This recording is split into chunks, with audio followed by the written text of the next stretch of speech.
আসসালামু আলাইকুম, আমি ফারিহা। তাহলে চলো আর বকবক না করে ভিডিওটা হচ্ছে আমি দিচ্ছি সামান্য 1 চিমটি পরিমাণ বেকিং সোডা। এটা নিলে যে আমি শুধু বেসনটাকে খুব ভালো করে ফেটিয়ে নিপালা। বেগুনি ভাজার আগে বেগুনিটাকে খুব ভালো করে কেটে ধুয়ে ছাকনায় রাখবে এবং নুন হলুদ মাখিয়ে রাখবে। তার সাথে সামান্য একটু চালের গুঁড়া ডাস্ট করে দেবে বেগুনিতে। বারবার দেখো, প্রথম কথা হচ্ছে বেগুনি কখনো ওরকম পেঁয়াজু বা অন্যান্য তেলে ভাজার মতো মুচমুচে হয় না। বেগুনি হয় ফুলকো ফুলকো, কিছুটা সফট ধরনের, একটা বলতে পারো একটু কেকি টেক্সচার থাকে বেগুনির।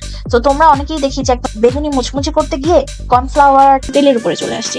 এই যে আমার বেগুনিগুলো দেখলেই তোমরা বুঝতে পারবে বেসনটা বেশি হেল্প। এই তো গেল বেগুনির পার্ট, হচ্ছে তেলে ভাজার কাজ। এইবার এই মুচমুচো পেঁয়াজুটা কিভাবে খুব সহজেই করা যায় সেটার ভিডিও কিন্তু আমার পেজে অলরেডি দেওয়া আছে এবং ইউটিউব চ্যানেলেই দেওয়া আছে। তো ডেসক্রিপশন বক্সে আমি ভিডিওটা ইনক্লুড করে দেবো। আজকের মতো এতটুকুই। সবাই দা ফারিহার সাথেই থেকো। খোদা হাফেজ।